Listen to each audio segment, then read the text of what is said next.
worldwide with the news from the world of boxing. So y'all know what time it is. You ain't in a rush to get concussed. Now, WBO heavyweight champion Joseph Parker wins a unanimous decision against Razvan Conjanu, right?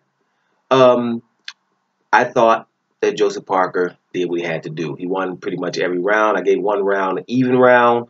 Your boy Conjanu was deducted a point.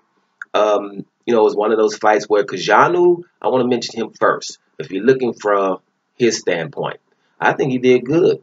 Conjanu came in there to frustrate. He had a lot of antics. He seemed to be a funny character. He kept trying to provoke Joseph Parker, maybe to get him off of his game. And it seemed to me that Conjanu wasn't letting his hands go because it was like, maybe I have stamina issues. Let me take him late. And then if I get late, then maybe I'll let my hands go. And being a late replacement, right, that's not bad. Because sometimes a late replacement be like, well, hit me with something early so I can get out of here early, right? And at least Conjanu was trying to stay around. And these guys, when you're that big, you could have stamina issues. So he was just in there trying to frustrate, giving Joseph Parker little things, trying to make him mad, get him upset, maybe get him off of his game. Seemed to be the game plan from Conjanu. So, I think his family will be proud of him. I think the wife's going to put the kids to sleep and say, come on home, let me take care of you. He's going to be all right, from his standpoint. It's not more you can expect from a very late replacement. A late replacement and a very late replacement is something different. So Conjanu, go home with your head held high, and get a little bit fitter and let your hands go in your next fight. Now, as far as Joseph Parker goes, some people, from the feed I had, they were calling it a glorified sparring session. Joseph Parker could do more, and these type of things. Well, for me, your expectations are too high, right? There's a lot of people that watch boxing that are like, people that want to see a train wreck or a car accident, Sometimes these fighters are doing good things and we're ignoring them because they're not knockouts, right? And right now we live in an era where everyone who's not knocking people out or defensive minded will be labeled as boring. Well, good for you guys. But I'm thinking, Joseph Parker, while the other heavyweights are probably licking their chops right now because he couldn't get Conjanu out of there, or, Joseph Parker does look a little susceptible to the right-hand counter, which you better be careful about, but I'm pretty sure he's still learning. There's things like that. But I say hand speed, stamina, and the fact that the boy can move around the ring. He's 245 pounds, but he can move real well. He's going to cause some people some problems. And everybody looks a little bit vulnerable to something or the other. And that brings me to my point about the heavyweights right now. There's about 12 of them. And those top 6 or 7, they're all close. There's no one that stands above the rest. There's no one. Anthony Joshua right now would seem to put him number 1 because he did beat Vladimir Klitschko. But we know that right hand got in. He's been hit with left hook. He's been stumbled twice and knocked down once.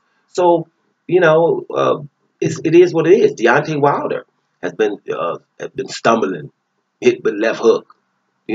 All these guys are still learning. So everyone's, I think Joseph Parker has the goods to give Anthony Joshua problems because of his movement and his hand speed. If anybody gets caught by these big guys, anybody can get knocked out. Anybody can get clipped. I think Joseph Parker would have a little problem against Deontay Wilder because Wilder's right hand is very, very fast. And we talk about one punch KO, wake me up the next day type of punching power. So I think it's just a round robin type of vibe that, similar to the 90s, the Lennox Lewises and the Riddick Bowes and the Holyfields and Tysons, round robin, everybody could fight anybody could win. It's that kind of thing right now. So I'm not looking at this fight with Joseph Parker saying he didn't do a good job. You won every round pretty much, right? You did what you had to do. You couldn't get him out of there.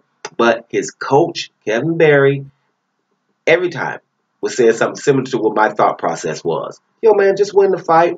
Do what you could do. Keep your hands up. Don't underestimate the guy. And keep handling your business. You don't have to knock out everybody, right? That's not the point. Win the fight. Keep your WBO title because that is what people are going to want, and it's going to give you fights in the future. So as far as I'm concerned, Joseph Parker handled his business until somebody does something and beat him. So he didn't get beat either. He had to also change his game plan. Right? Let's be real. I was talking about it in another video. He thought he was fighting Huey Fury. He had to change his game plan against Conjanu. So, listen, at the end of the day, Joseph Parker wins unanimously. We still have that, and we still now have a possibility for getting a unified champion at the end of the year because, listen, Joseph Parker's team wants that too. So, all the heavyweights out there, I know y'all licking y'all chops, but that's a good thing for us consumers because we're going to get good fights. And I told you, from 1 to 12, there's good fights all over the place. We don't even have to get into it.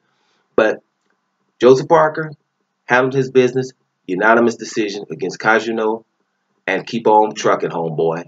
Keep on trucking. Doma Sports Talk, worldwide, and I'm up out of here, y'all.